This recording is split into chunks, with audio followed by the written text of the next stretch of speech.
So what I'm wanting to do today is to focus on basically the physical geography of Palestine, the Holy Land. Now straight away we see or Israel, so we're going to trip over all those issues, try and put them aside.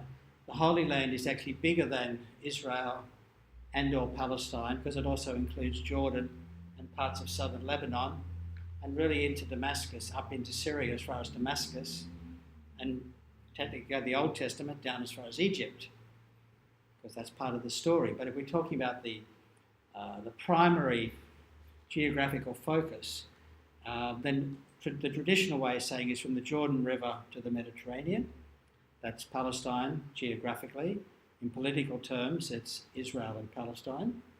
Although the eastern side of the Jordan Creek, because that's what it is really, we call it a river, it has always been part of the biblical land, but now politically it's in a country called Jordan, which the Brits created in about 1928, because they were giving jobs to each of their Arab friends. And they made one of them king of Saudi Arabia, they made another one king of Iraq, and they took one of the people from this Hashemite family and made that person king of Transjordan, king of the other side of Jordan, other side of the Jordan River. And it was part of the British plan to control the Middle East forever. And we all know how well that went. It's 1948, it all came crumbling down around their ears. So there's a bit of fluidity, as it were, about what is the Holy Land, but I'm going to focus primarily on the country of Israel, the landscapes of Israel and Palestine, and the sort of the eastern edge of the Jordan River. Give you a bit of a glimpse down in the desert as well. So why does this stuff matter? Well, landscape, along with weather patterns and climate, are there for the long haul. They last like forever. Now we know it's not forever, but once upon a time Australia was either connected to Africa or South America. I can't remember which bit we fit into with continental drift. That was so long ago that nobody remembers it. So even in terms of hundreds of thousands of years of human presence, the way the land looks in the eastern Mediterranean today is more or less how it has looked for the last 500,000 years and longer. So it's a given. Okay? Right there, come in. So it's in place for thousands, millions of years. It actually sets up the stage. You can do stuff, and you can only do stuff in this landscape that works with the soil, with the amount of rain, and with the amount of other kinds of water and so on. So if you don't have forests, or if you don't have big rivers, if you don't have natural harbours, all of those things are going to impact on what you do in this country. Okay? Of course, it can be modified, and the main ways that humans have modified it is trade. If someone is going to make money out of something, they'll find a way to make it happen. Okay? So if from time to time this bit of dirt has been on some significant trade routes, it's not at the moment. Why is it not at the moment? Because we have different technology. So we're not having to bring spices from India across to the Mediterranean coast by camel and then load them on ships and send them on to Rome. It comes other ways. So that's significant. And all the economic activity that goes with that particular trade has vanished because of technology. Similarly, once they developed the technology of iron working, they were able to cut cisterns in the limestone mountains in the middle of the country. And limestone mountains are not much good for farming. They're also very dry. They've got rain a couple of times a year. Around about 1200, they mastered iron working, and they were able to cut cisterns in the rock, capture the rainwater, and hold it through the dry season. Then you can farm up there the kind of stuff you can farm on a dry, hilly landscape. Olives, particularly, grow well in that kind of area. If your country happens to be on the border, on the frontier of an empire, the government in the capital city is going to invest in your region. We know this. Okay, why is there money being spent in Darwin? Okay, because it's strategically important that Australia have defence facilities up on the northwest we don't have similar fortifications worrying about New Zealand. Okay? But, we are fortifying that edge. There's hardly anybody living up there, but we're spending a lot of money on defence infrastructure because it's the frontier. We're not spending money in the middle of the country because there's no strategic reason to do that. So when Palestine is in the middle of an empire, like the Roman Empire, which is much bigger, it doesn't get much attention from Rome. But when it becomes a border, a frontier state, then whichever empire is in power at the time is a bit more interested in what happens in Palestine. And when people chop down so many trees that they, in fact, take out all the trees from the landscape, then we have deforestation and we have deserts formed by human as a consequence of human activity. And that's what wiped out the Roman cities in North Africa, and they became desert. Because we cut down so many trees that we created the Sahara Desert. Okay? Those used to be thriving, firstly Phoenician, then Greek, and then Roman cities. So we can make a difference to the landscape, but only within certain parameters. You can't go ice skating, basically, in the Sinai. It's never going to work. There's never going to be enough snow to do it. Okay? So this is the area we're looking at, and in particular, we're looking at the only bit we're really discussing is this area from about here, maybe down here we talk about the Negev, but from here up to where you see the white bits there, that's the mountains of Lebanon. So that area there is what we're talking about. And up around us, of course, you've got Egypt, across here you've got Mesopotamia. Today it's Iran and Iraq. In the ancient times it was Babylon, Persia, so on. And the two great powers were the sort of river civilizations here, including the Assyrians up in the north, and the Egyptians. And these guys, when they wanted to go and attack the enemy in the north, whose backyard did they walk through? Because they didn't have aircraft carriers and they didn't have planes, so they had to move their soldiers. And they're not going to come through the desert, they're going to go up the coast. And they're going to feed their armies by taking your crops, thank you very much, and raping the women that are in the villages and so on. And when these guys are on a roll and they're pushing their influence as far as the Mediterranean, and they decide to come down and teach the Egyptians a lesson, they're going to come down the same coast, through the same villages, take the food off the same fields, and attack Egypt. So, and nobody who's lived here has ever been powerful enough to have an empire that can go the other way. You just don't have the resources here that you get here with the Nile, or you get over here. The huge human civilizations developed 4,000 or 5,000 years BCE, and the biblical story of being in the land only starts around about 1200 or 1000 BCE.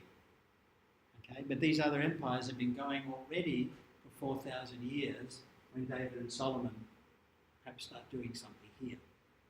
So these are very much sort of, this is always the backyard of somebody else's empire. It's never the capital of an empire. There aren't enough people, there's not enough land, you can't develop enough wealth to develop the kind of power which would let you project out. So you're always going to be on the receiving end of other people's imperial ambitions.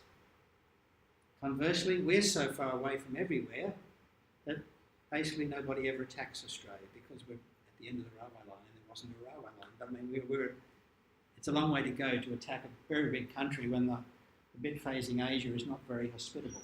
So we've got the reverse because of our geography. We have a sign.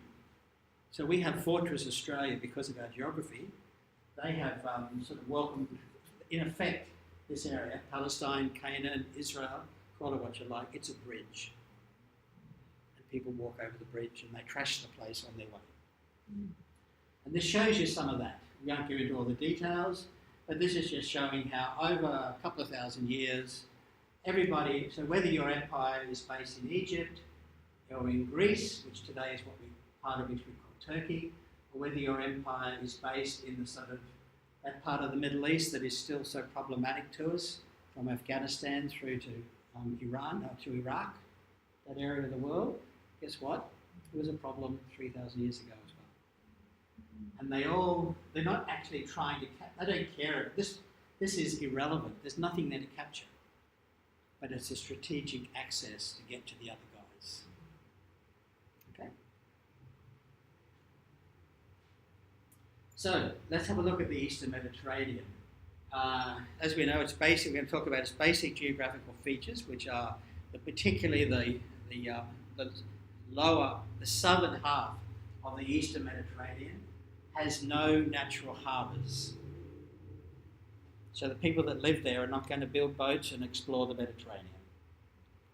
Tiny bit further in Lebanon, you get Tyre and Sidon, famous maritime civilizations, who actually sent out what we call the Phoenicians, and they colonised North Africa. Remember, so Hannibal with his elephants almost conquered Rome. We almost lived under the whole sort of Phoenician Empire rather than the Roman Empire. That's how close that struggle was. So 100, 200 k's further north, different ball game. Okay? And we are talking like the friends that I chat with in Israel and Palestine and so on, they can't believe how far we drive. Okay? Yeah. The whole of the country we're talking about today, I used to explain it when I was teaching as being in the Gold Coast hinterland. It would certainly fit within the northern rivers, not even the north coast, the northern rivers, except they don't have a single river. And I know you think the Clarence is better than the Richmond, but they don't have a river that counts against any of our creeks even. Okay, perhaps say Alumni Creek is about what the Jordan River is. Okay, so this will have an impact on communication in that the people living in Palestine are not going to be seafarers, but they're going to be constantly saying welcome to invading armies because that was the way to get to the other place. From their point of view, the sea was a place where you could fish, but it was a scary place and there were monsters out there. Sea monsters, dragons, all kinds of scary things, okay? And you get storms and you drown. And so the Israelites, the people that live in Canaan, whether they're Israelites, Palestinians, whatever, they're landlubbers. Okay? They're not seafarers. Not a lot of rainfall. Think of it as being very much like Perth, southwest corner, south of Western Australia, a little bit like Adelaide. Technically it's what's called Mediterranean climate. It's the Mediterranean. When I was at high school, it was called West Coast Subtropical, whereas we have East Coast Subtropical here. West Coast, so it's much the same weather as ours, only upside down. They get wet winters, and in summer, everything dies for lack of rain. Well, that's Palestine. Okay?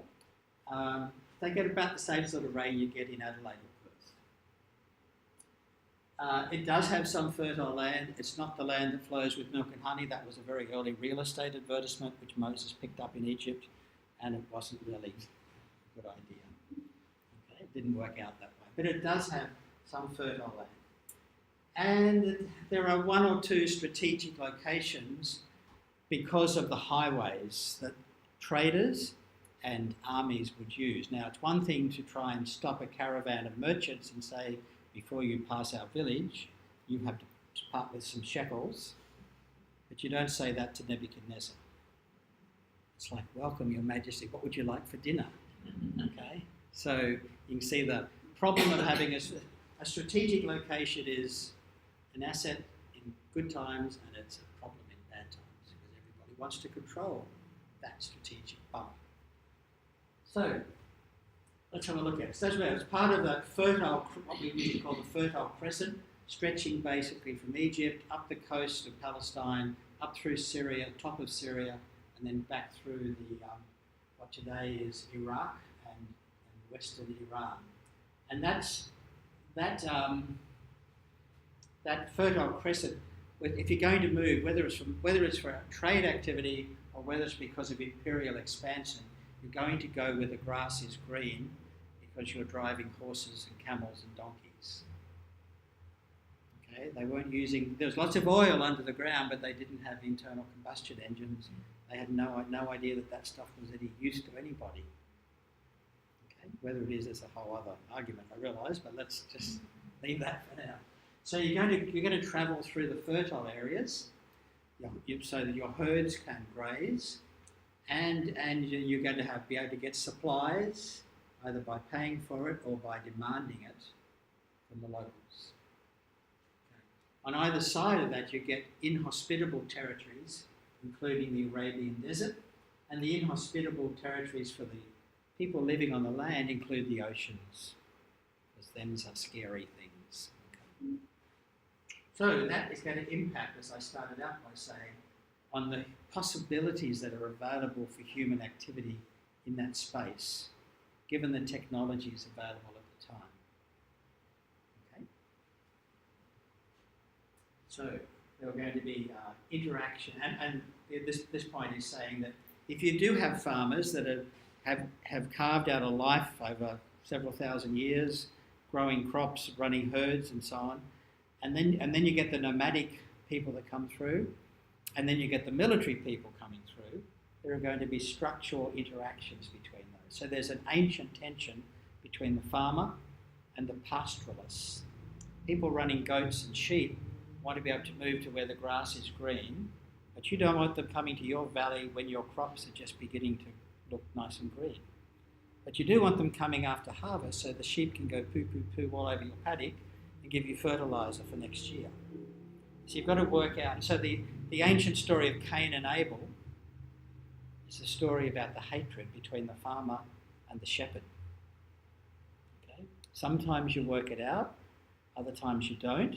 You mostly work it out when there's an even bigger bully who says, you two be nice or I will kill both of you. Sure, we'll work something out. Okay, so this is the bit we're looking at. Down the bottom here is what's left of the Dead Sea. We'll talk about that in a minute. And right up the top is what's called the Sea of Galilee, or the Lake Tiberias. So roughly that distance there is 200 pounds. Okay. Nazareth is here. Jerusalem is here.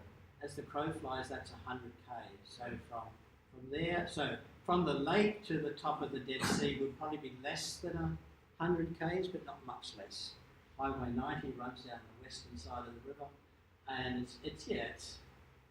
I could get from the city of Tiberias to Jerusalem in 2 hours if I strapped it a bit, because it's not a super highway, and it's used by a lot of trucks. It's like the old Pacific Highway. If I came down Highway 6, which is a 6-lane superhighway, the same distance is much quicker because the minimum speed is 120. That's the one with the red circle. That's what it means, doesn't it? The circle means nothing below this speed. That's what it means in Israel. If you're doing 125, they're behind you flashing their lights and blowing the horn to push you out of the way, and you drive this far off the car in front. Okay? At 130, 140 k. It's wonderful if you like that sort of thing. Anyway, so what are the peculiarities? Okay, we've mentioned some of this already. It's a land bridge between Asia, Africa, and Europe. If you want to walk there, you had to come through Palestine. From wherever you started, you had to go through Palestine if you're coming to or from Egypt, basically. There are no natural harbors, as you can see. The only thing approaching a natural harbour is this bump here, and today that's Haifa. But Haifa was only developed as a port in like the 18th century, 200 years ago, because the technology allowed different kind of shipping and so on. Coast of Palestine, it's like the 7 Mile beach, but it goes a couple of hundred kilometres. No major rivers. We'll have a look at some photos of the Jordan River. But the Jordan River and the Dead Sea and the Sea of Galilee are the northern remnant of the Great Rift Valley from East Africa. So there's a massive geological fault line that runs up from East Africa, up through the Red Sea, and then up through the Gulf of Aqaba, and then right up to the mountains of Lebanon here.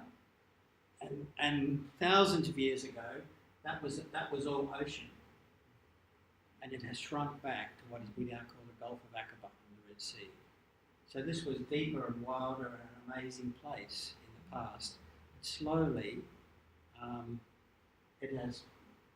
firstly it's lost its access to the ocean. So this, as you know, has become a salt sea. What you probably don't know is it's about 38% mineral salts. So it's interesting, slimy. Too much washing up liquid in Singular, that kind of slide. Yeah, exactly. However, despite the fact that it's tiny and it has no natural harbours and no major rivers, it has several distinct local areas. And we're going to go on a photo tour of these 10 areas, basically. Okay? So the first one is the coastal strip. And here on this map, the colour, green indicates, all the colours indicate elevation. So green is relatively low, brown is higher, and white, up in the mountains of Lebanon, think snow, but it's basically saying it's a much higher elevation. It doesn't mean it's green, it just means it's flat, low. Okay, so the coastal strip is obviously where most people wanted to live in the past. That's where most Israelis live. That's interesting, that's where the Philistines used to live. The Israelites lived out here in the hill country, which was no good for farming, and the Philistines didn't want it. Guess what's happened? This is the West Bank, which sort of the Palestinians are being allowed to have, kind of. And the country of the Philistines, which is much better for farming and agriculture, has been taken by the Israelis. Okay? So that's the coastal strip. The area 2 is called the Shephelah. It's the rolling hills. It's like, again, in Brisbane terms, it's like driving out through Marburg on your way to Toowoomba. You go over the Marburg Range. It's those rolling hills. As you move from the flat coastal strip, begin to move up to the highlands, and so you go through some rolling hills. And this was the border country between Philistines and the Canaanites, between the Philistines and the Israelites. And it's border country because chariots are good on flat land. They're hopeless in the mountains. And on the hills, you might get away with scaring the natives if you turn up with a couple of hundred chariots. But if the natives are clever, they can run you into places where the chariots don't work, and then you're dead meat. Okay? So the Shephelah. 3 is the Judean hill country, and we're going to see there's actually a mountain ridge coming up here. It's a bit of a flat spot, and then it continues up in number 9 in the Galilee, and there's a matching ridge on the other side running up the east. That's because, remember, these are the same hills, but they've been cracked in half by the Great Rift Valley millions of years ago from North Africa. Okay, the Judean desert is a tiny little rain shadow. It's only about 7 square kilometres, and it's between the hills of Judea and the Dead Sea. So the rain is coming from the west. As it starts to go up over the hills, it's going to drop rain on the Shephelah and even occasionally on the hill country. And then it's going to blow, because it's got so high, it's going to blow across, and it's going to drop rain here, but there's going to be a rain shadow there. And that's called the Judean wilderness, or the desert of Judea. To the south is the Negev, and that's just a Hebrew word meaning the south, but it's a desert. Okay. These days it's these days it's Israel, because the Israeli map comes down like this. Okay, but then Egypt on the other side. Central Hill Country, number 6. It's the northern extension of this, but it actually gets more rain. It's a little bit more like sort of Lebanon, and that's always been a much wealthier, richer agricultural area. And down here, this is semi-desert, this is semi-nice. So that's sort of the difference. Okay? So whoever is up here is always richer and more powerful than the people living down here. In biblical terms, this is the kingdom of Israel, this is the kingdom of Judah. We get the Bible from these people, but these people were the ones who had more power and more money. So then we get the Jordan Rift Valley. I've talked a little bit about it. We'll come back to the Dead Sea in a moment. The plain of Jezreel is this area running basically from the southern tip of the Sea of Galilee. That line probably needs to come up just here a little bit. It's a flat, fertile plain. It is the best farming land in Israel. Best farming land in Palestine. Also the scene of famous chariot battles in the past, because it was flat. Flat and marshy. So if you're the local, what do? You try and push the army with the chariots towards the marsh, because then they're going to be bogged and then they're just sitting targets. Okay. 9 is Galilee, and you see the Sea of Galilee is included in that district. And you notice it's also a continuation of the same hills. And the further north you go in Galilee, the higher the hills become, because in effect you're joining into the hills of those mountains of Lebanon. Down the eastern side of the river is what's called, in biblical historical terms, Transjordan, which of course just means the other side of Jordan. But who's going to use that? Not the people living on the eastern side. It's obviously a label given to that side of the river by the people living on this side of the river, particularly in the time of the British Mandate. It was not a division that ever existed prior to the British Mandate, or possibly in the Ottoman period. They certainly had Palestine 1 and Palestine 2 for the south and the north. They may have had a Palestine 3. I'm just not sure of that detail. Okay, so looking at it like that, you get a bit of a sense of the geography. These hills are quite significant. They're not super high mountains, but they're relatively steep. And conversely, when you're looking at the Sea of Galilee, at the moment, you're about 420 metres below sea level at the surface of the Dead Sea. Okay. So between Jerusalem, which might be, say, 1,200 metres above sea level, the Dead Sea is 420. A couple of years ago, it was 417. You get the point. It's going down by about a metre a year. Okay. And shrinking, which is why it's no longer one continuous lake. That's just an artificial channel that's been dug to let some of the water come down to the bottom half. And the Sea of Galilee, they try to keep it, they try to manage the water levels, the water consumption, the rainflow, so that it stays about 210 metres below sea level. So even the Sea of Galilee, because it's in the Rift Valley, is below sea level. What we call sea level, because it's Mediterranean and the rest of the place.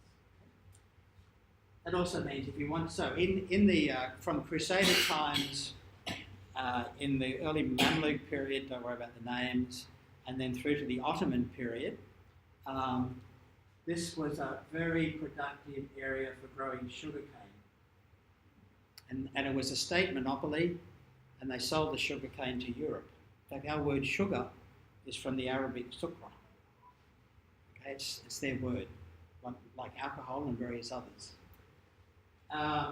When the Western powers discovered they could grow sugarcane in the West Indies, instead of buying it off the Ottomans, the bottom dropped out of the sugar industry in the Galilee. And so there's no sugar growing there. Now they grow bananas and oranges and other things like that. Okay. Another way of demonstrating that is just to kind of do this sketch, which I did many, many years ago, but this sketch has survived various different computers. So the sea plain is area 1, the rolling hills of the Shephelah, the high country around Jerusalem, the Judean desert just on the edge, dropping down to the Dead Sea and going up to the other half of the same mountains on the east side of the Jordan River, which of course, as you can see, it's the same mountain, it's just it's been cut through the middle by the Great Rift. And part of that is because the African plate is moving north and the Asian plate is moving northwest, sliding underneath Europe, and this is where they do it. So there's a major earthquake in the Jordan Valley every 100 years, and it destroys civilization. In the past, with their technology, those 1 in 100 year, we know the language, 1 in 100 year, not floods, never going to get a halfway decent flood out of that river, but 1 in 100 year earthquakes, because gradually the tension with the plates moving, if sooner or later it has to be released, you get a major earthquake. Okay? And so that's what destroys cities built of stone. We all come falling down. Okay? The last earthquake, people when they came to courses in Jerusalem College always used to ask, so when was the last 100-year earthquake? About 110 years ago. So any day. And there was indeed a major earthquake in the Jordan Valley in the first decade or so of the 20th century. So it's coming up. The split there in the Rift Valley is like what's happening in Hawaii. Yeah, it's like the Sandiamo Fault. And it's just opened up and it's going to go through suburbs. Yeah. It's unbelievable. Yeah. Okay, I remember when we moved to California, we was having dinner at someone's house, and we said, "So where exactly is the Sandiamo Fault?" And they said, "Actually, right underneath your table where you're sitting." Because everything where we were living is going to become ocean one day soon. It's just a question of the definition of soon. Yeah. And geological time is different from human time. Because, we work in chunks of 50, 70, 80 years, whatever, whereas this is a different kind of cycle. So you can see, so the rain when it comes is going to fall here, and a little bit here, nothing here. But the clouds will continue across. These mountains are a little bit higher, and so they will capture a bit of rain. And so the eastern shore of Jordan and the hills just above are green, and as soon as you drive 10 minutes further east, it's desert.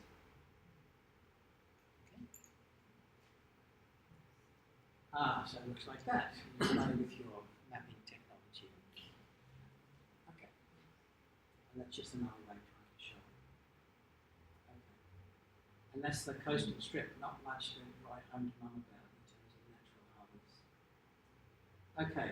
So let's have a look and we're going to do a bit of a guided tour, so just a quick photo tour of these areas and interrupt with questions, observations as we go along. So firstly, the coastal strip.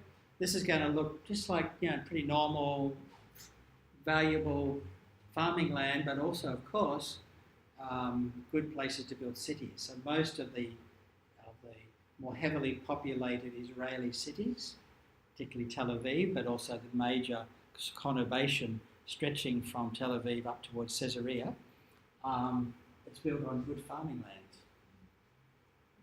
which we do as well, of course. Okay. So this will just give you a hint of some of the places. The ocean in the background, sand dunes, and then some crops here in the front. This is probably the place that Goliath came from, Goliath of Gath. This is what's called a tell, and as you can see, the land is pretty flat. So when you find a bump like that in an otherwise flat area, you know it's an ancient city. Okay, so you excavate it if you can get the money and the time and people to do it. So called tells. Because when an ancient city goes through a urban renewal project and it's conquered and burnt down by your enemies, and you come back and you decide to rebuild everything, you don't have sort of caterpillar tractors sending their equipment around. You have people, so you smooth it out. You might rescue some of those. There's some nicely cut bits of stone. You might put them aside because they'll be useful. But it's basically a giant recycling job. There's no Bunnings and there's no Caterpillar tractors. So over time, as these places get hit every 50 to 150 years, they get destroyed, and the mayor says, "Come on guys, let's rebuild. This is a really good place to live, remember? Because it's got water, it's got land, and it's got some strategic significance. It's a good place to have a city." So they rebuild. So over the centuries, the city gets higher and higher and higher, which in a way is an advantage because that makes it more easier to protect. Because they didn't have missiles, they didn't have aeroplanes. So height is a defensive advantage. So you'll see a number of tells probably in the next minute or two. This is sort of modern sort of Israeli citrus growing, presumably south of Tel Aviv. You can see it. It's highly commercialised, mechanised farming. They've always grown oranges at Jaffa, okay, but they've never grown them like this. That's technology. Okay, then the Shephelah, the rolling hills. So you're starting to move up towards Jerusalem, and you can see the hills the land is beginning to get just a little bit hilly. Not a problem, but it's starting to get a bit bumpy. Still under pretty intensive cultivation, as you can see. This is some of the more sort of the older kind of transportation routes. quarry that they're taking stuff out for roadworks and so on. And again, in this case, they've moved to vines, so they're no longer growing citrus. They've moved into vineyards, and it's going to be highly mechanised and highly irrigated. Once you get into the hill country, now it's getting, you can see the difference.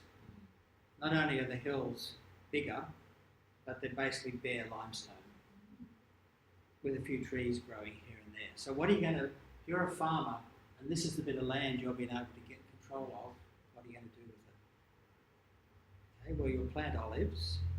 That's a long-term investment. It takes years before they produce, but they will last hundreds of years, so they're good for your great-grandchildren.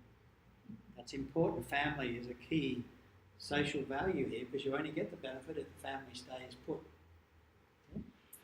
And you could maybe run a few goats, but you're not going to grow veggies. You're not going to grow much else. You're not going to grow grains. So this is southwest of Jerusalem, back towards the coast. There's no creek running down through that, or is the Jordan River run through? No, we're sort of southwest of Jerusalem. So here you've got olive trees. Yeah. Notice when you get to the bottom of a valley, it is greener, like the little green strip on the edge of the bitumen on the highway, you know, runoff and so on because of the way we do the curve, the macadamization of our road. So again, if you're, and of course this lends itself to, you can have your olives and you can run a few goats because the goats can eat the grass and enjoy the shade, and the grass will last longer. Then the bottom of the valleys, there'll be enough moisture to keep things going. So you're going to do little tiny micro dams. And where they do grow crops in this area, it's in a field no bigger than like from me to the kitchen door. I have a little flat spot that they've created, and they'll grow a bit of stuff there for the house. It's not going to be hundreds of acres of agriculture.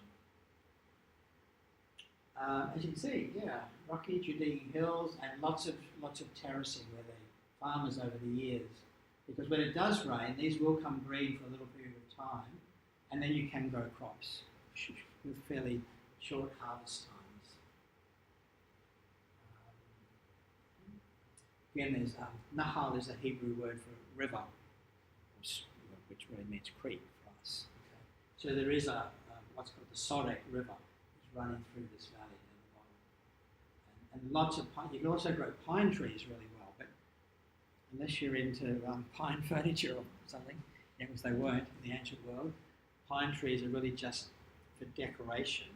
And this is part of Israel's propaganda about turning the desert green.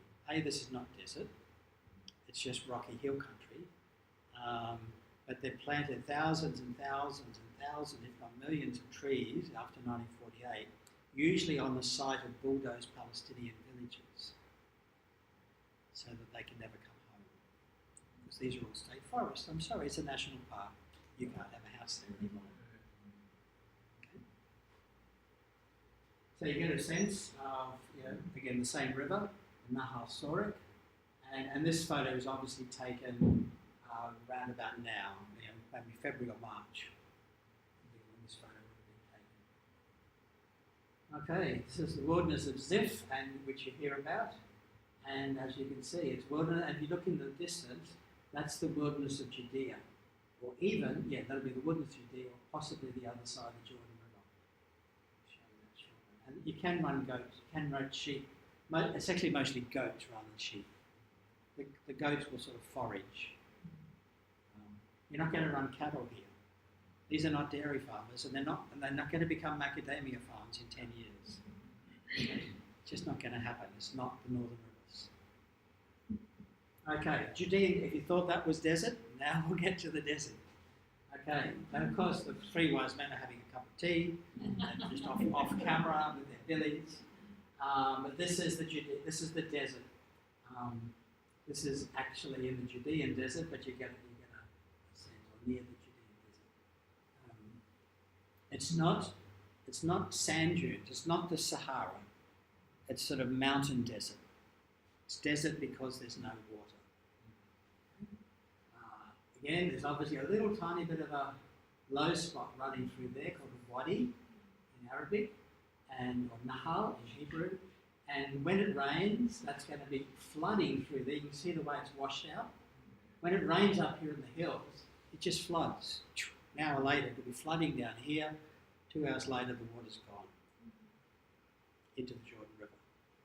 Okay. And a little bit will survive because there's a little low spot there, and some of it's gone into groundwater. Okay, this is Herodian. We all know about King Herod, and he decided that he was going to have the best grade that anybody in the world had ever had. So he got advanced copies of the plans for Parliament House in Canberra. That's actually a cylindrical palace. And around it, he's had his engineers pile up the dirt, so it would just look like another hill, except there's no other hill that size in the neighbourhood. But it had to be that high because he wanted to be able to see the temple in Jerusalem from his palace at Herodian. Okay, and it's only like 10 k's outside Jerusalem. Jerusalem literally sits on the edge of the desert.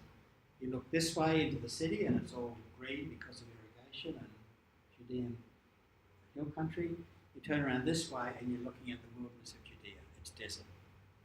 So right on the edge of the desert. And you can just see this, if you know where to look, you can just pick this up when you're standing in certain lookouts in Jerusalem. Okay, Tekoa, Amos in the Old Testament was a goat herder and a trimmer of sycamore trees. So he'd work out seasonal kind of work. He was from the village of Tekoa. And Tekoa is next door to where Herod built his palace. So this is where you can run sheep.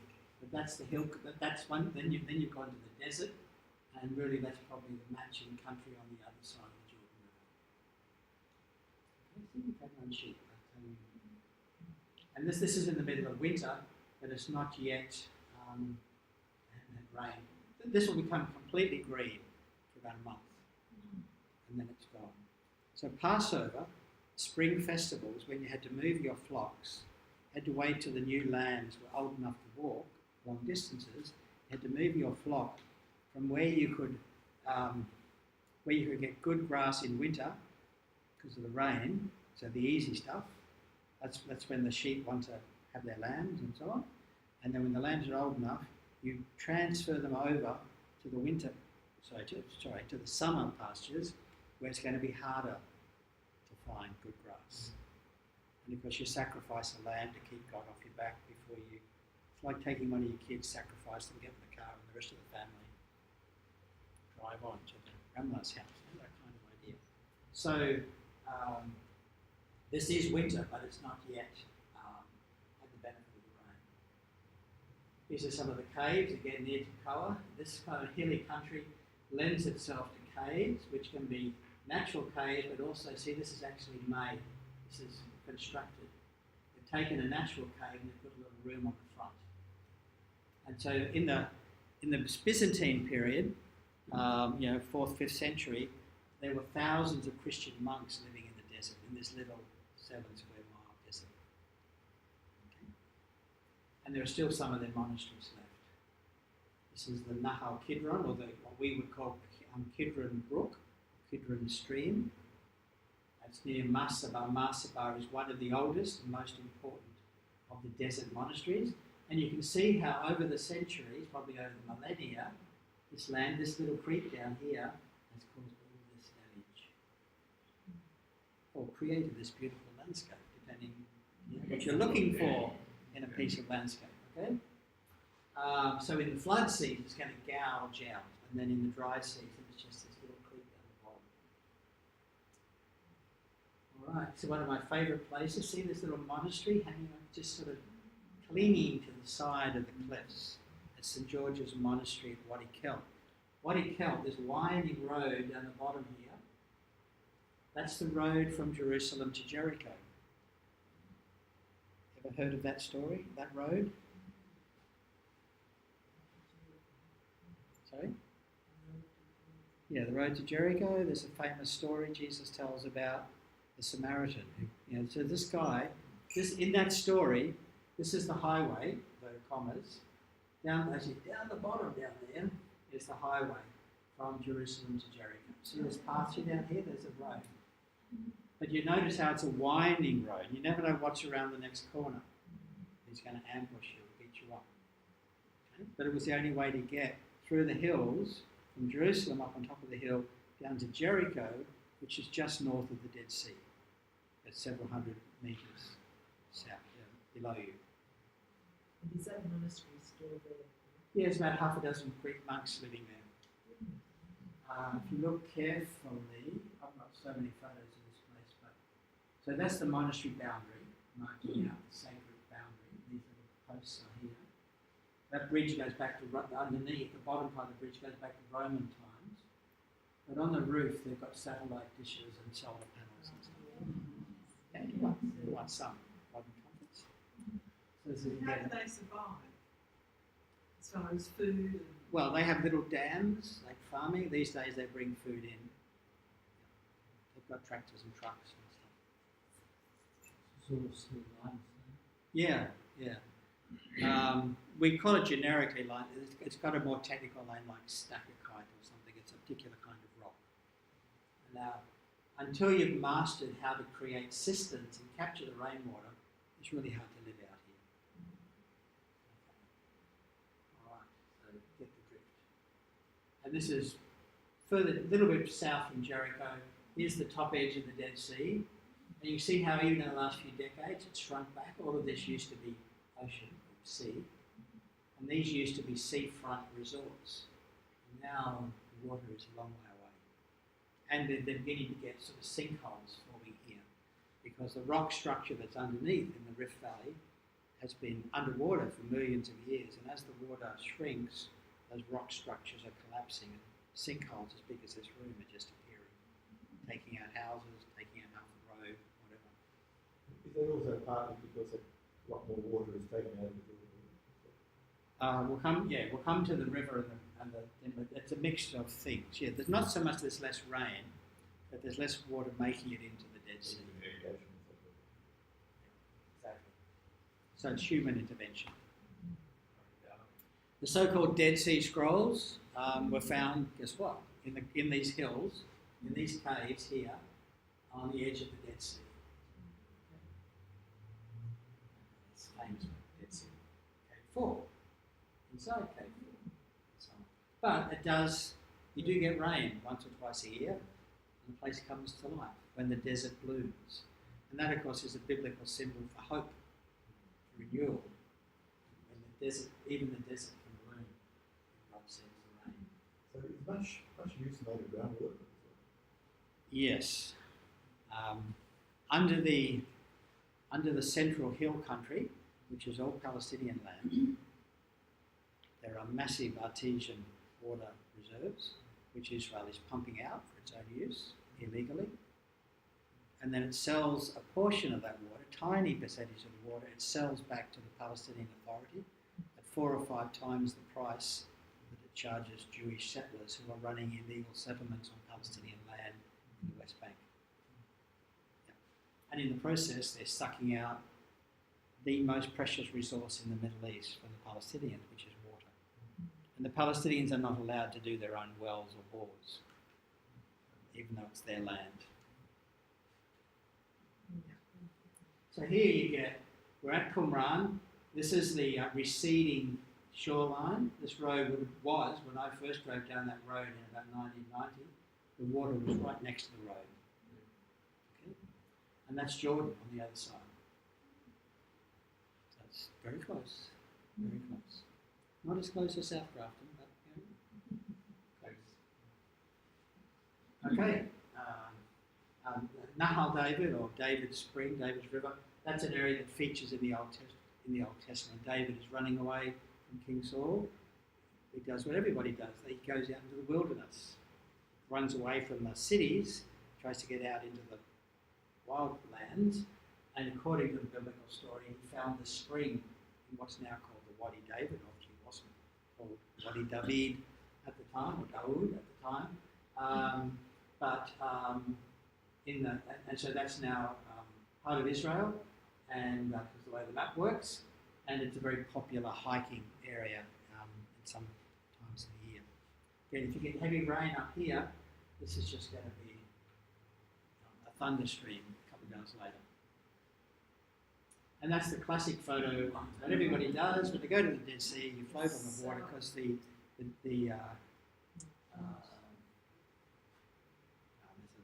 I've lost the word, but the water is so thick with mineral salts.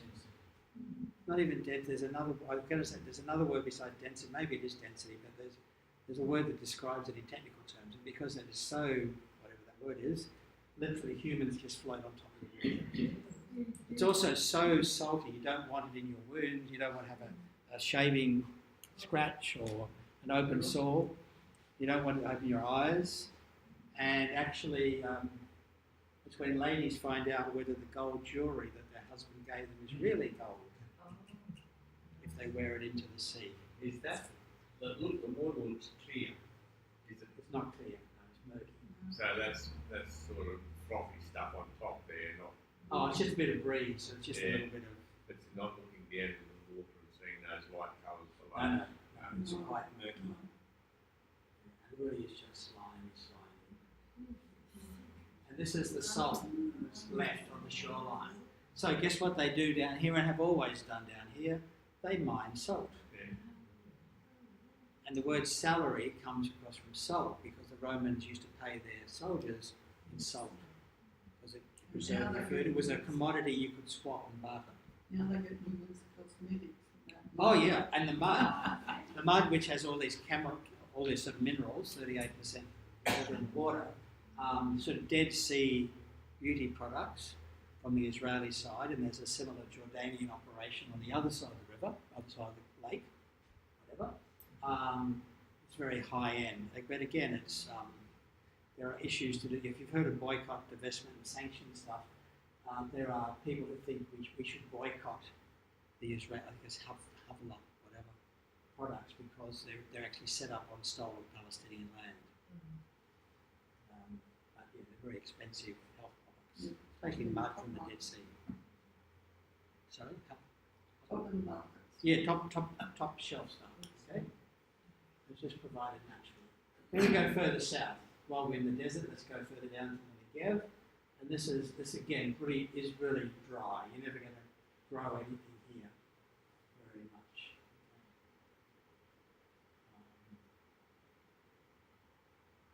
See, sort of modern day. Obviously, in the past, these sort of modern bitumen roads didn't exist, so traversing that terrain was pretty challenging.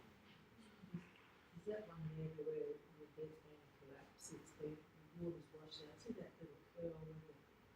Yeah. No, that's just the road climbing up, doing a hairpin bend and climbing up to the hill. Goes down the side. No, we're a fair way away from the water body, Steve. We're south of the Dead Sea and further to the west. Again, we see there has been water here in the past. We can see that, Yeah. but it has gouged out the landscape. Fantastic areas now for the Israeli tourism industry, which didn't exist 100 years ago, 1,000 years ago, 3,000 years ago. Okay, this is beautiful country. So there are B&Bs and lodges and so on, where you can go and explore this country with all the comforts of home. Not actually, walking through the desert. Okay. The wilderness of Paran is one of the places that's mentioned in the Exodus story, the children of Israel. Goes through the wilderness of Paran. Now, in the biblical story, there are 600,000 Hebrews of military age, plus their wives and children, plus a large group of hangers-on. So around 2 million people. That's clearly exaggerated. You're not going to keep 2 million people In that area. travelling safely. And the best part is they never dropped a single piece of litter. Because if they'd even just dropped a spade or a bit of broken pottery, we would find it. The archaeologists would find it. So we know they weren't there. But you can't have 2 million people. A, you can't have 2 million people passing through this area. B, even a much smaller group of people moving through this area would leave stuff behind, which the archaeologists would find. People would carve things on the rocks. Pottery and other things would be abandoned, broken wheels would be left behind, etc. So there were ultimate greenies not very green area. Timna is down near the tip of the Gulf of Aqaba, and it's where they used to mine copper. So whoever controlled that area was the supplier of copper to the Egyptians and to various other political powers. All right, now we're heading north from Jerusalem into the hill country, the central hill country, which is also called Samaria. In the Old Testament and even the New Testament, this is the northern kingdom of Israel, came to be called Samaria. It's still hilly, as you can see. This was probably Shiloh, which is at the southern edge of that area. It's still quite hilly, but it is much greener. Look, it's much. And these of course, are all, in fact, these are sort of Palestinian homes. Because it's looking down from Mount Gerizim, this will be Nablus, the city of Nablus, which is where Jacob's well is located. Nablus is the new city that was built in the 40s or 50s of the first century, and in Greek that's Neapolis, and it's come down in Arabic as Nablus. Neapolis, Nablus. Arabic doesn't have a p, so Neapolis becomes Nablus. It's a major Palestinian city of several 100,000 people, and there's about a couple of thousand Christians there, and there are 2 Anglican churches there as well. So you can see it's much greener than further. Is in the right time of the year as well. But still, notice all the sort of terraces. They're using, all over here, they're using every bit, they're creating little flat spots, but you can't use, well, they didn't have mechanised farming. You can't do mechanised farming on these little plots. So Palestinians grow just enough stuff to go and sell in the market, whereas Israelis would carve out several hundred acres and use sort of mechanised farming techniques.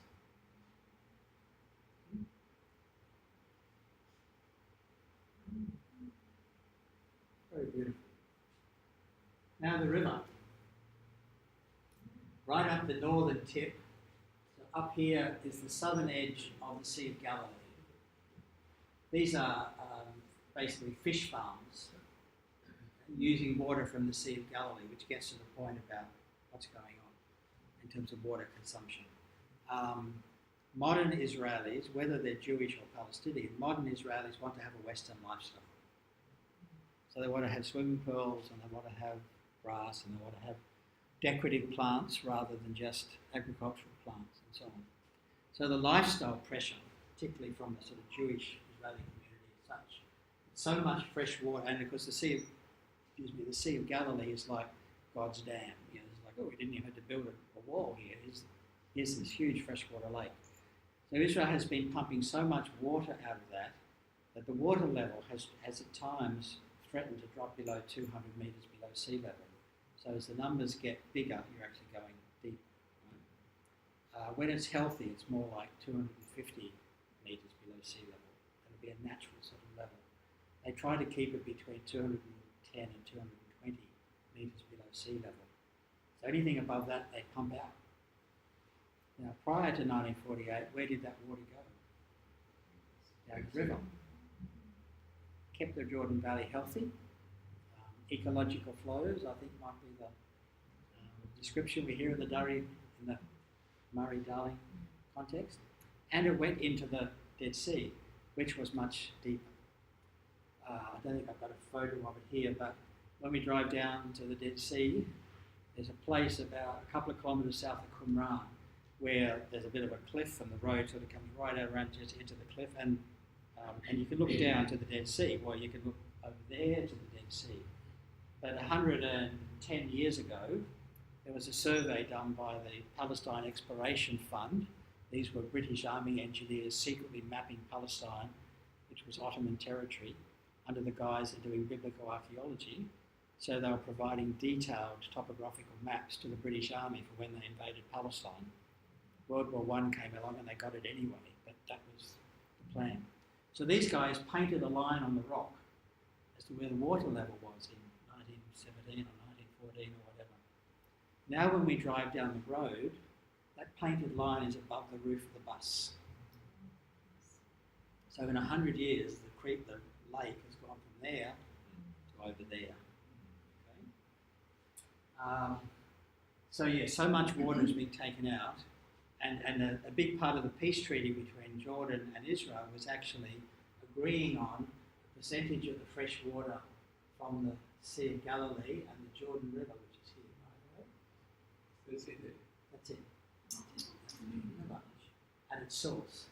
Well, close to its source. I mean, there's the lake. Obviously, it curls around here a little bit. And this is Jordan. And some of this farming activity is Jordan. In fact,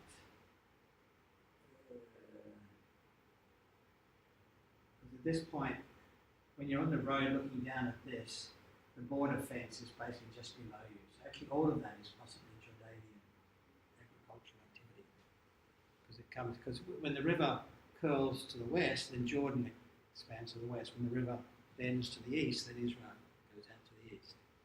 And because the river changes its course every time there's a major flood, there's a special international committee that adjusts the Israel-Jordanian border to say where it is now, because the river just keeps moving a few metres left and right.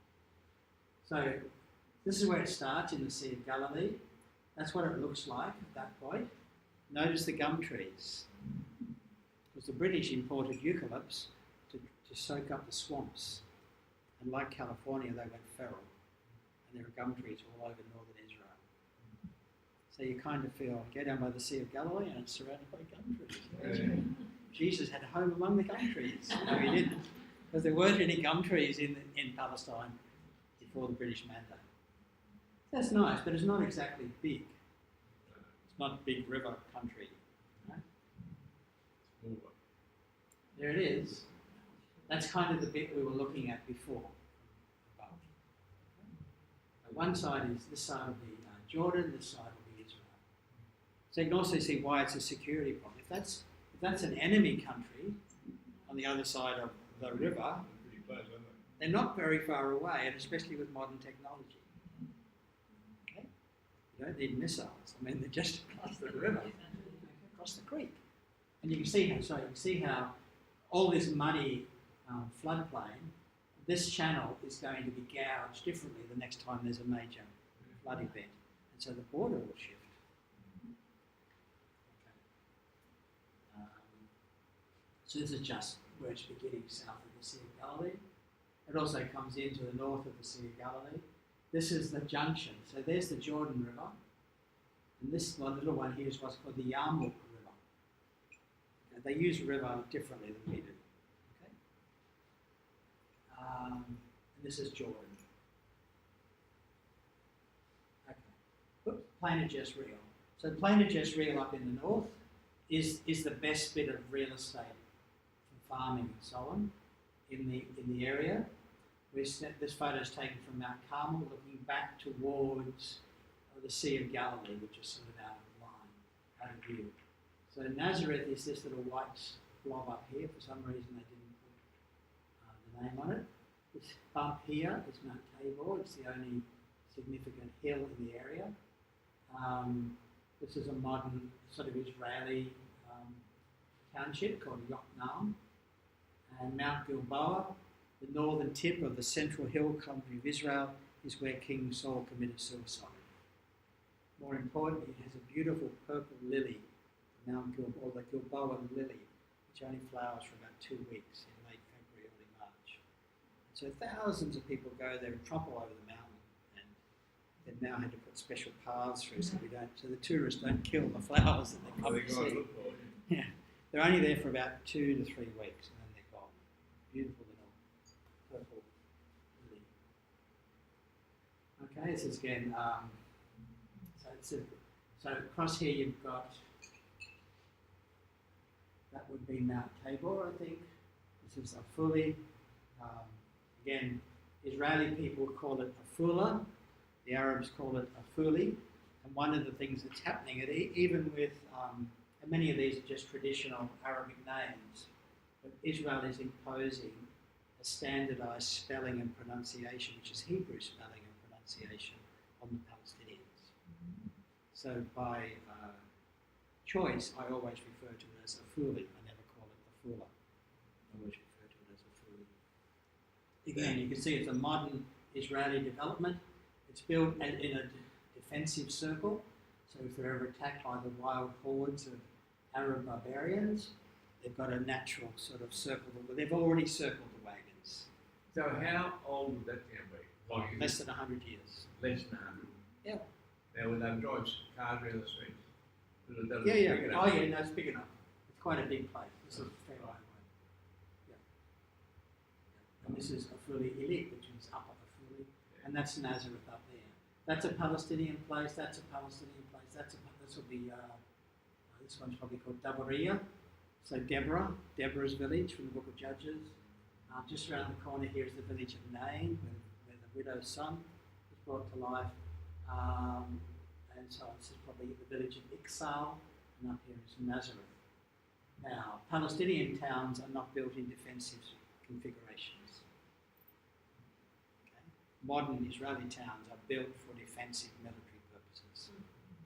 That's what happens when you go and steal somebody else's country. Yeah. Unless you bring so many white fellas in that you overwhelm the indigenous people. That's what we did. And say, sure, we can give them the vote, 2%, or they get a change. Okay? Israelis and Palestinians are 50-50 now. In 1948, they were 80% Palestinian, 20% Jewish, and the Jewish got the lands.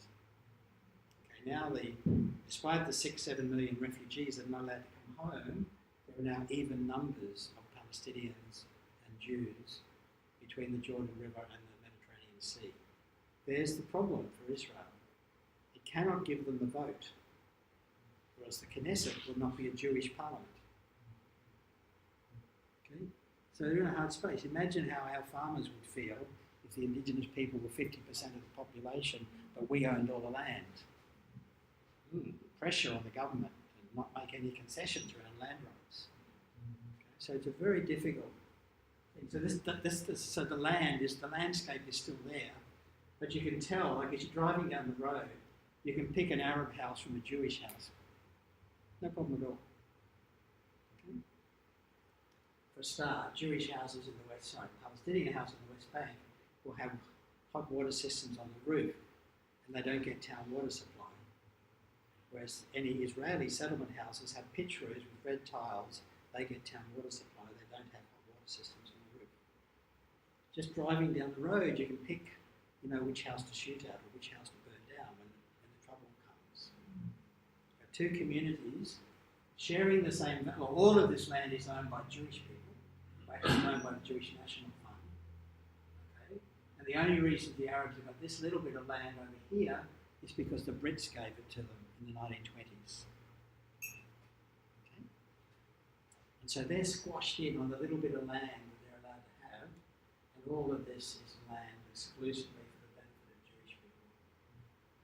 Now, there is a word for that, but that's not our point today. Okay, so again, this is just looking down more closely onto Yokneam, which we don't need to worry about. Looking from Megiddo, again, there's Mount Tabor. See, it's a very distinctive shape. That's the place most people connect with the Transfiguration story. Why? Because it's the only hill in the Galilee like that. So it gets the Guernsey. Okay? It doesn't mean it happened there, but it's a good place to imagine it happening because this hill by itself. It must be the one. Must be the one. Okay. Again, you see there's no farming land like this anywhere else in the country. Under the 1948 petition agreement, this is Arab land. But the Arabs lost it in 1948 and the Jews took it. Okay, same thing. These are Israeli houses. Notice, I can see straight away. These are Israeli houses, Jewish houses. Sorry. It is, because it's, Shunem is where, it takes us back to the stories about Elijah and Elisha. The reason I hesitated is that looks like a mosque. And again, if there's a mosque in the village, it's not a Jewish village. Okay. So, not 100% sure of that one. So, Galilee itself, the further north you go, it's very hilly. It's like around Jerusalem, you're beginning to get up into the Lebanese mountains. And this is the border. Highly militarized border. So is that a road? No, it's the border. Just the- And they keep it completely bare on both sides and they sweep it. So if anybody comes over during the night, the patrols can see they've come across. It's just like dirt. It's packed road base. Here's the road, bitumen. This is security fence. Barbed wire on the outside, electric fence in the middle, barbed wire on the other side, and the UN observation force trying to make sure they stop killing each other. Okay. So this is up, Mount Hermon is up in the north, so this is way up in the north, and you can see very high hills here. These are the mountains of Lebanon. And this, of course, is cattle country. So when it talks about in the Psalms about fat bulls of Bashan, this is Bashan. So up in the north, the pagans imagined their gods as oxen, as cattle. Okay? So you get, because that was the main agricultural activity was to run cattle, which you couldn't do further south. Okay, slopes of Mountain Road. Again, it's pretty dry, pretty rugged. You're only going to be able to do much farming here if you're using very modern technology. This is the, my eyes into focus. Up here you can see some ancient ruins. So this is the ancient city of Sepphoris. We talked about Sepphoris a few weeks ago. It was the capital of the Galilee at the time of Herod, the time of Antipas. It's about 5 kilometres from Nazareth. So this is the Arab town of Sepphoris, where all the Arabs were driven out in 1948, and they now live in a suburb over here in Nazareth, and that suburb is called Safaria, because the Arabic word for Sepphoris is Safaria. So the Arabs from Sapori, as the Jewish people call it, were pushed out of Sepphoris, and the refugees were made welcome, even though they were 100% Muslim, they were made welcome by the Christians in Nazareth in 1948. Come and sleep on the lounge room floor, whatever, till you get established. As a result, Nazareth is now 2/3 Muslim, 1/3 Christian, because of the refugees coming in from around the Galilee. What do we have over here? What do you think that is? So, barracks, are they? That is the modern Israeli town of Sapori, Sepphoris.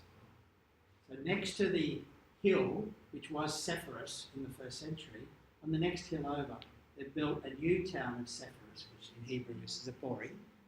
But it looks like we're waiting.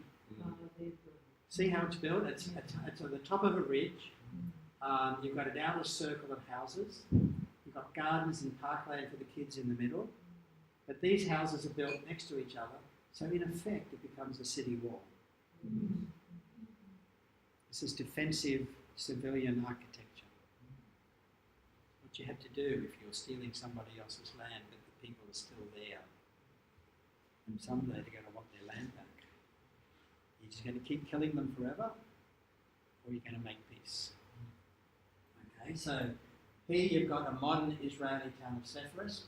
Scrambling down the side of the hill, you've got a pig's breakfast of houses with no urban planning. Streets you can barely, I remember clipping my reversing mirrors on telegraph poles as I drove up the street to a friend's house, because the streets are so narrow, and it was only a little tiny Suzuki. Okay, the streets are built for ox carts and donkeys, not for cars. And here you've got the ancient palace of Herod Antipas. Okay, there's a lovely valley, the Nahal stream of Amud, and Amud means column. So it's actually the Wadi Amud. Amud is the Arabic word for column. And so this is ancient valley running off from the Sea of Galilee, running off from about 9 o'clock, 10 o'clock maybe. And it goes way up into the hills. And it was very fertile because of the rain coming to the water, coming down from the mountains. Back in Neolithic times, there were humans living here, back in the Stone Age. Okay, so there's all kinds of interesting archaeological work from that period of history in the Nahal or Wadi Amud. Again, beautiful trade. You see, the further north you get, the greener it gets, but the wilder it becomes in terms of landscape. Sea of Galilee finally makes an appearance. There's Tiberias, and that's probably a Jewish settlement or Jewish neighbourhood. Settlements are on the West Bank, the neighbourhoods are on the rest of the country.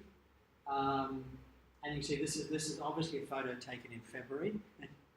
not in July. And guess what? There are virtually no Arab living anywhere around the side of the Sea of Galilee, because in 1948 they were all moved on forcefully.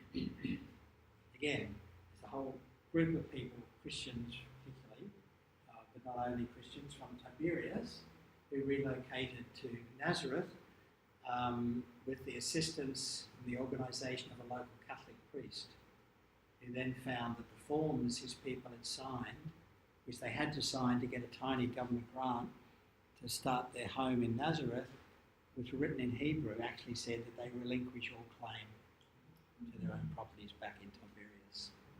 Dirty Tricks Department 101. He was a broken man when he was coming back. This is more familiar. You can see this is in winter, but it's a very different part of the country. This is freshwater, beautiful freshwater.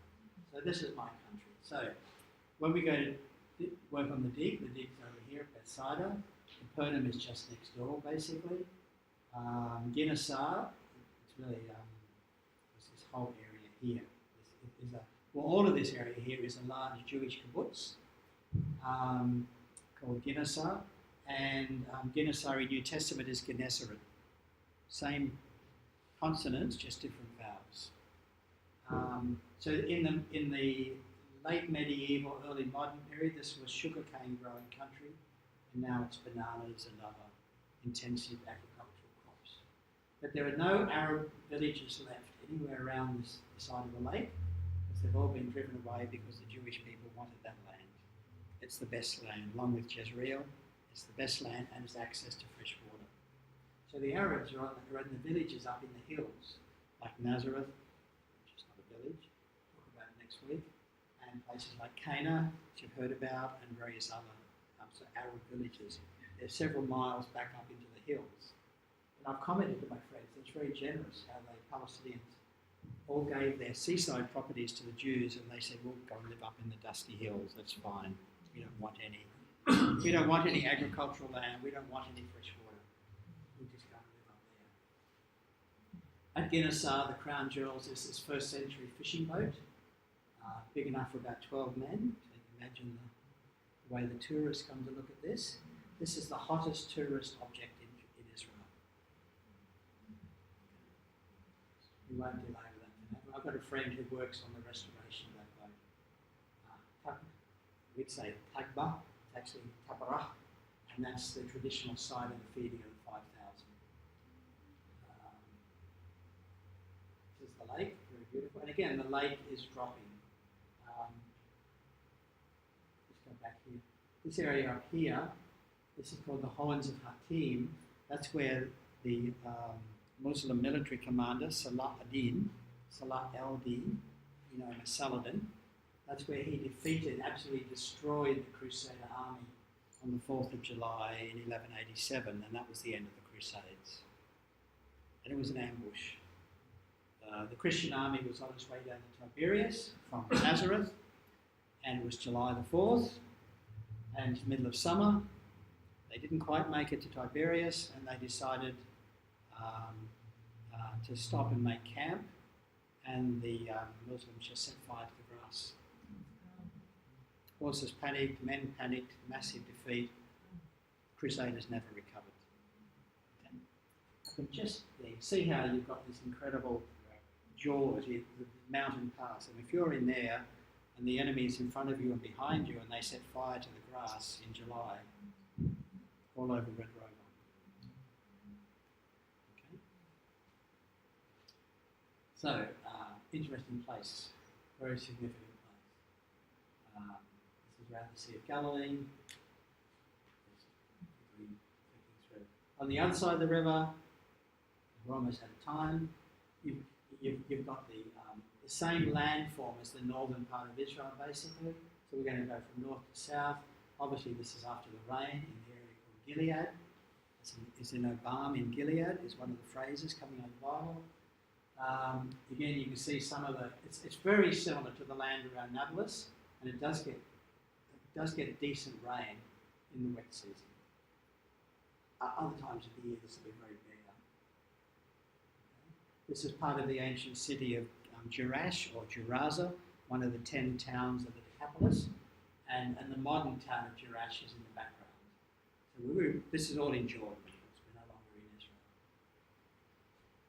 And then we go way down to the south into Petra, one of my favourite places. That's because it's going through the Sikh, narrow.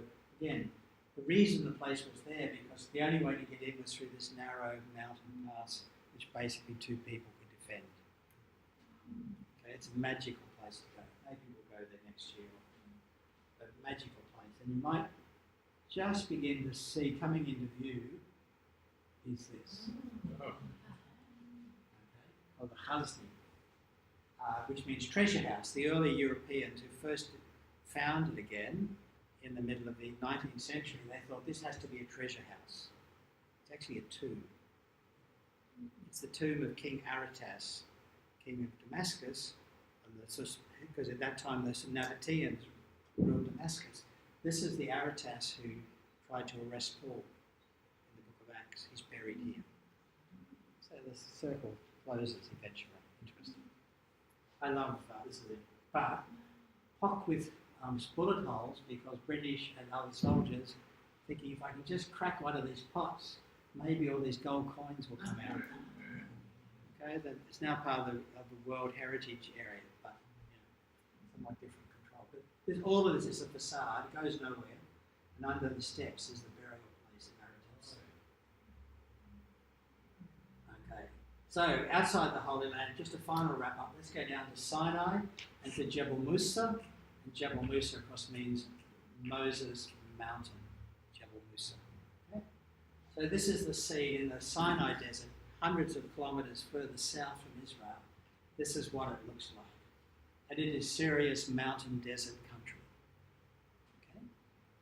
These days there's a bitumen road because tourists. Tourists. Okay? There's even an airport. Moses would have given his magic stick for an airport. Okay. So just coming into view here is St. Catherine's Monastery. It's the oldest continuously used Christian church in the world. And the monks at Mount Sinai have been very, very clever.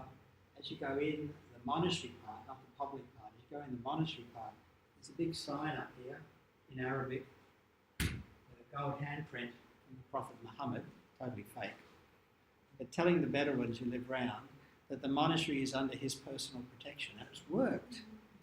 Okay, it's worked for like 1400 years. So, good bit of thinking by the monks. There it is. And at the back is the so-called Jebel Musa, Mount Sinai. Little tiny monastery, the library at the back, and there's a church over here that the tourists go to. We stayed in the guest houses just here. And inside there's another little chapel. In the front of that chapel, where you'd expect the altar to be, is the burning bush. That's what they tell you it is, so it must be. You say, well, how did it get inside the church? Well, we trained it over the years, and it's slowly growing inside. There's no ash or anything, but it's the one, apparently. Do I sound just a little bit cynical? Fascinating place. The oldest copy of the Bible was found here. It's called Codex Sinaiticus, and it's the only book, physical book, to have survived from the Roman Empire to today. So, quite being the Bible, it's an incredibly important physical, not a copy of, it is a 4th century Bible, probably paid for by the Emperor Constantine. A little bit closer up view. When you get up on top, it's a bit of a walk, and it's high mountain desert. All right, so that hopefully gives you a bit of a sense that the how the place hangs together when physically. why would you fight over it? Well, exactly. I mean, come and I'll give you the land flowing with milk and honey. Can I get my check back, please? Yeah. Like, can I get my deposit back? Like, this is not exactly land flowing with milk and honey. Strategic, yes. But you can never do anything much with it. Now, Israel is because two major issues, three things. You have a highly committed, semi-disciplined, you can't really discipline Jewish people, but highly disciplined population who are committed to creating a new Jewish nation after 2,000 years. So they're highly motivated. Secondly, they've got masses of modern technology, the like of which the world has never seen. Thirdly, they're getting mega billions of dollars every year from the US. So there's three very, in other words, there's an empire far away which thinks this is a frontier location worth investing in because of oil. Okay? But And so it's flourishing. it's like the Old Testament. Oh, It's- yeah. It's their land. They used to it. We look at that and we think, we compare it with the North Church. Yeah. You just can't, you haven't got the mindset. Yeah. Because you haven't lived Sure. It is beautiful. Yeah. And I've spent enough time there. So And I've then- gone to enough corners of the country. I love it. I mean, there are kids at Petra who I know by name. They'll be a little bit older now, but I mean, next time I get there, I'll be married off. Sadly, I mean, they were 11 or 12 when I last saw them. They'll be married off in a year if they're not already. There is beauty in the place, but it's not the kind of place. It's not like I remember when Rome got control of Egypt, Egypt became the breadbasket for Rome. Palestine, Canaan, Israel, call it what you like. It's nobody's breadbasket. It's never going to produce such a surplus of essential food for human survival that people don't try and capture it for its own sake. Because it's become a religious place, a holy place. So the Crusaders went there not because they thought they were going to make a mozza out of growing sugarcane, which they did do. Okay, they went there because it was the Holy Land. It's where Jesus was born. It's where Jesus died. So they wanted to get it back from the Muslims. For the Muslims, it's the third. Jerusalem is the third holiest site after Mecca and Medina. And so for the Muslims, for Palestinians in particular, whether Muslim or Christian, this is their city, this is their capital city, this is their holy land. And for the Jews, it's Eretz Yisrael, it's the land of Israel, the land promised to their fathers. And so the holy city, so hence the phrase in the Psalms, pray for the peace of Jerusalem, takes on a whole new ring because Jerusalem is a mess. Not just Jerusalem, I mean, the Holy Land is a mess. Where's the Gaza Strip? Gaza Strip is the bottom, very southern edge of those maps I was showing you earlier on. Okay. No, not the Dead Sea. It's on the coast. Gaza's on the Mediterranean. So when we talked about Gath, remember? One of these. No, we're still too far north. Hang on. There's a lot of photos here. Sorry about all those photos. Okay. This is Gath, you might remember. Gath. Yes. Not Garth, he's a guy. So Gath was one of the 5 cities of the Philistines, and another one of the 5 was Gaza. And Gaza has traditionally been the southern city in Palestine, and also the most northern, the northeast boundary of Egypt. Okay, and so in 1948, Egypt captured Gaza, but the people who were living in Jaffa, Joppa, same place, different languages. Jaffa was one of the largest cities in Palestine in 1948. It was basically 100% Arab, Palestinian. 2 weeks later, they were all locked up in concentration camps, surrounded in barbed wire, and the city was left empty, basically. Just a handful, a couple of thousand people escaped or survived. The rest of them were pushed down to Gaza and became part of the couple of million refugees squashed into Gaza. The highest population density on the planet is in the refugee camps in Gaza. 67,000, 68,000 people per square kilometre, and that's a number from when I went there in 1990. So presumably it's totally out of date. The numbers will be much higher. 68,000, 70,000 in a square kilometre. And it's purely to get their land. Because Israel wants them out. Israel's strategy was this was the strategy of Ben Gurion, drive the Arabs out. And then you'll have a land without people for a people without land. Okay, well, it wasn't an empty land. Okay, the Jews were only 20%, if that, of the population, and most of them had only arrived in the last 50 years. And they bought up the land with money from America, but they didn't have enough. They didn't want an independent Palestine in 1948 because that would be 80% Palestinian, and they wouldn't control it. So they went to war, and they got 80% of the land, and they wanted mostly the good farming land, which they got. And they ended up with. They tried to expel all of the Arabs, including places like Nazareth, and the Canadian. There was a Canadian Jewish officer who was in charge of the battle for Nazareth. It wasn't a battle. They turned up because they weren't a regular Israeli army. They were irregular Jewish forces. They turned up on the top of the hill above Nazareth wearing Iraqi army uniforms. So the folks said, the Iraqis have come, you beauty, or something like that in Arabic.